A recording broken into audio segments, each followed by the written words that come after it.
ईरानी firing के बीच भारत को बड़ी सफलता मिली है। 10वां भारतीय जहाज हॉर्मुज स्ट्रेट को पार कर गया है और 4 वापस लौटे हैं। नमस्कार, बहुत स्वागत है आपका न्यूज 18 का डिजिटल प्लेटफॉर्म आप देख रहे हैं। मैं हूं आपके साथ ऋतु सिंह। ईरान की ओर से हॉर्मुज स्ट्रेट फिर से बंद किए जाने के बीच भारतीय झंडे वाला एक तेल टैंकर इस महत्वपूर्ण जलमार्ग को सफलतापूर्वक पार कर गया है, जबकि कम से कम 4 अन्य जहाज वापस लौट गए हैं। जहाजों के निगरानी आंकड़ों के मुताबिक देश गरिमा नामक तेल टैंकर ने शनिवार यानी 18 अप्रैल को हॉर्मुज पार किया। शिपिंग कॉरपोरेशन ऑफ इंडिया का ये टैंकर मार्च की शुरुआत से इस रूट को पार करने वाला भारतीय तिरंगे वाला 10वां जहाज है। मरीन ट्रैफिक के मुताबिक शनिवार शाम तक ये टैंकर ओमान की खाड़ी में आगे बढ़ रहा था।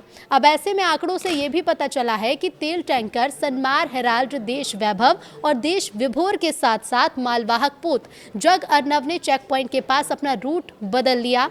इसके साथ ही फारस की खाड़ी में भारतीय झंडे वाले जहाजों की संख्या 14 हो गई है। सरकारी स्वामित्व वाली एससीआई देश वैभव और देश विभोर को संभालती है, जबकि सनमार हेराल्ड का संचालन सनमार शिपिंग और जग अर्नब का संचालन ग्रेट ईस्टर्न शिपिंग कंपनी करती है।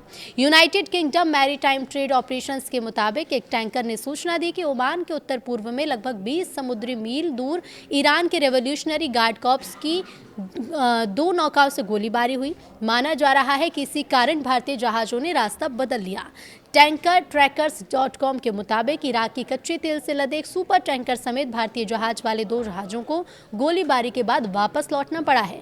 हॉर्मुज में कच्चा तेल ले जा रहे भारतीय जहाजों पर गोलीबारी के बाद भारत ने कड़ा रुख अपनाते हुए ईरानी राजदूत को तलब कर विरोध दर्ज कराया। विदेश मंत्रालय के मुताबिक विदेश सचिव विक्रम मिस्री ने ईरान के राजदूत मोहम्मद फताली को इस गोलीबारी की घटना पर भारत की गहरी चिंता से अवगत कराया है।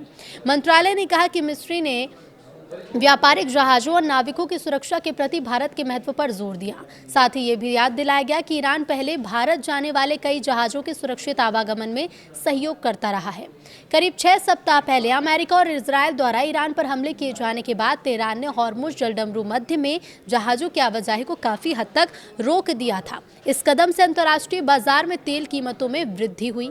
हॉर्मुज को खोलने के बाद फिर बंद किया गया। तेहरान द्वारा शुक्रवार को हॉर्मुज को कमर्शियल टैरिफ के लिए खोलने की घोषणा किए जाने के बाद कई जहाजों ने इसे पार करने का प्रयास किया, लेकिन शनिवार को ईरान ने आरोप लगाते हुए जलमार्ग को फिर से बंद कर दिया कि अमेरिका ने दोनों पक्षों के बीच हुए एक समझौते का उल्लंघन किया है।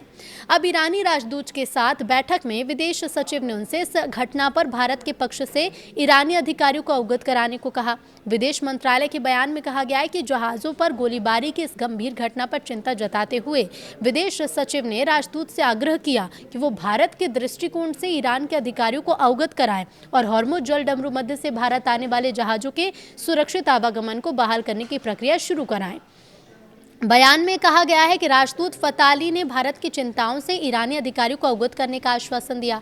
इससे पहले सरकारी सूत्रों का कहना था कि ईरानी राजदूत को विदेश मंत्रालय में तलब कर इस घटना पर कड़ा विरोध दर्ज कराया गया।